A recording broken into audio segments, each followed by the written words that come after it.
ஜீவா என் மேல எவ்வளவு நம்பிக்கை வச்சிருந்தா அத மொத்தமா இப்படி காலி பண்ணிட்டு நிக்கிறேனே.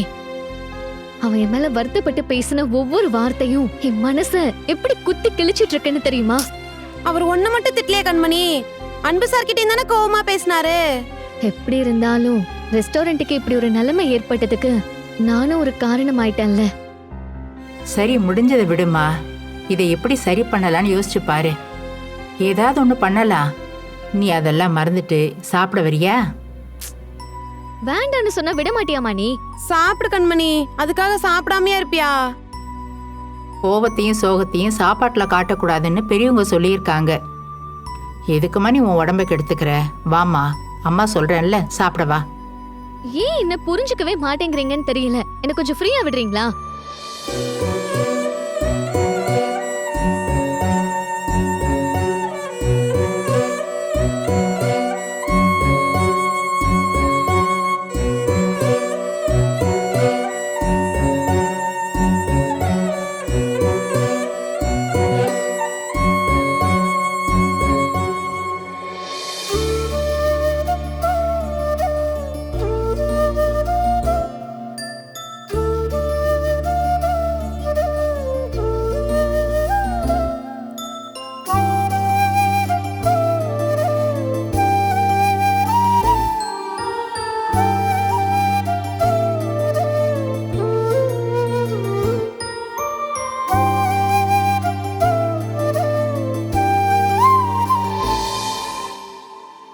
Excuse me sir.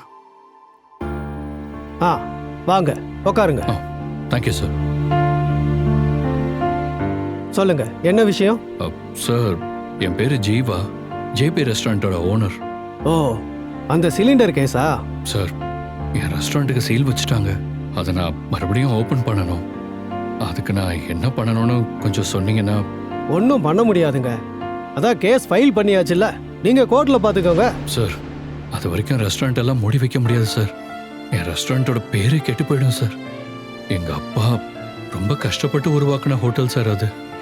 அதுக்குன்னு ஒரு கௌரவம் இருக்கு. அது கெட்டு போயிடக்கூடாது. அதை உடனே ஓபன் பண்றதுக்கு நான் என்ன பண்ணணும்னு சொல்லுங்க சார், ப்ளீஸ் சார். என்ன சார் நீங்க இப்படி பேசுறீங்க? உங்க ஹோட்டலோட பேரை இப்ப யாரு கெடுத்தா? நீங்களே கெடுத்துக்கிட்டீங்க. டொமஸ்டிக் சிலிண்டரை கமர்ஷியலுக்கு யூஸ் பண்றது சட்டவிரோதமானது. அது குற்றம்னு உங்களுக்கு தெரியாதா? வீட்டுக்கு சிலிண்டர் புக் பண்ணிட்டு அது கிடைக்காம அவன் மாச கணக்கில் தவிச்சிட்டு இருக்கான். நீங்க என்னடான்னா கள்ள மார்க்கெட்ல திருட்டுத்தனமா அதை வாங்கி ஸ்டாக் பண்ணி வச்சிருக்கீங்க. உங்கள மாதிரி ஆளுங்களால தான் பொதுமக்களுக்கு ஒழுங்கா கேஸ் போய் சேர்றது இல்ல. சார், இது வரைக்கும் இப்படி ஒரு தப்பை நான் பண்ணதே இல்லை சார். என் கவனத்துக்கு கொண்டு வராம என் ஸ்டாஃப்ஸ் தான் இப்படி பண்ணிட்டாங்க. நீங்க ஃபைன் எவ்வளோன்னு சொல்லுங்க சார், அதை நான் கட்டிடுறேன். ஆனால் என் ரெஸ்டாரண்ட்டுக்கு வச்சிருக்கிற சீலை மட்டும் கொஞ்சம் உடனே ரிமூவ் பண்ணுங்க சார், ப்ளீஸ் சார். வாய்ப்பே இல்லைங்க சார். அப்படிலாம் சொல்லாதீங்க சார். நீங்க நினைச்சா பண்ண முடியும் சார். என் ரெஸ்டாரண்டோட எதிர்காலமே உங்க கையில தான் சார் இருக்கு. என்னால ஒன்றும் பண்ண முடியாதுங்க. ஏன் சார்? உங்க ரெஸ்டாரண்ட் ஆய்வு பண்ணி கேஸ் ஃபைல் பண்ண ஆபீசரு லீவுல ஊருக்கு போயிருக்காரு.